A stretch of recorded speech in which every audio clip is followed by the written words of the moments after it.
நான் வந்து விஜய் கட்சியிலேருந்து வந்திருக்கேன். தமிழக வெற்றி கழகம்னு ஒரு 3 வருஷத்துக்கு முன்னாடியே ஆரம்பித்தார் கட்சி. நம்ம பர்கூர் தொகுதியில் வந்து முரளி கிருஷ்ணான்ற ஒரு இளைஞருக்கு தான் வந்து வாய்ப்பு கொடுத்துருக்காங்க. அதிமுக திமுகன்ற 2 கட்சி 50 வருஷம் 70 வருஷம் ஆண்டு காலம் ஆண்டுட்டாங்க. அவங்க அதிகாரத்துக்கு வந்து நம்ம ஊருக்கோ நம்ம கிராமத்துக்கோ பெண்களுக்கோ இல்லை குழந்தைங்களுக்கோ இந்த எஜுகேஷனோ சுகாதாரமோ அடிப்படை வசதி லைட் வசதி ரோடு வசதி எல்லாம் எப்படி செஞ்சுருக்காங்கன்னு நீங்கள் யோசனை பண்ணி பாருங்கள். நாங்கள் எதுக்காக கட்சி ஆரம்பிச்சிருக்கோம்னா எங்களுக்கு உண்டான அதிகாரம் வரும்போது இப்போ வந்து ஸ்டாலின் சார் சொன்னார், இப்போ எல்லா பெண்களுக்குமே நான் மாதம் மாதம் காசு கொடுப்பேன்னு சொன்னார். ஆனால் கொடுக்கல. தகுதி வாய்ந்த பெண்களுக்கு மட்டும்தான் அவர் கொடுத்துட்ருக்காரு.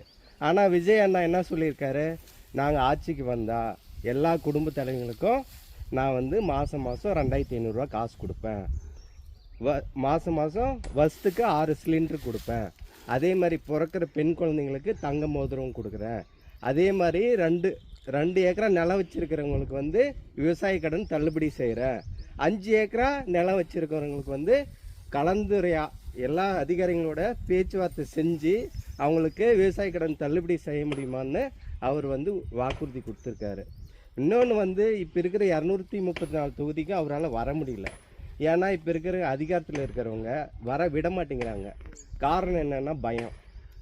அவர் வந்து ஓட்டு கேட்டால், இப்போ நம்ம ஊருக்கு வந்து ஓட்டு கேட்டால் பெண்கள் எல்லாம் அவர் மேலே அன்பு வச்சுருக்கிறாங்க.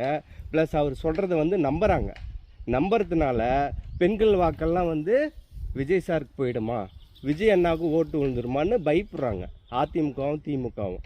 அதே மாதிரி பார்த்திங்களன்னா வந்து நம்ம கிருஷ்ணகிரியில் 2 வயசு குழந்தைய வந்து கற்பழிச்சிருக்கிறாங்க. எத்தனை பேருக்கு தெரியும்? பெண் குழந்தைய 2 வயசு குழந்தைய கற்பழிச்சிருக்கிறாங்க. 60 வயசு மூதாட்டியே கற்பழிச்சிருக்கிறாங்க.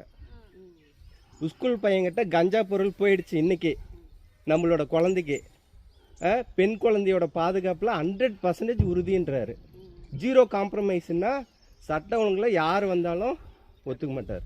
பெண்கள் மேலே கை வச்சா நடவடிக்கை கடுமையாக இருக்குன்னு விஜய் சார் சொல்லிட்டார்.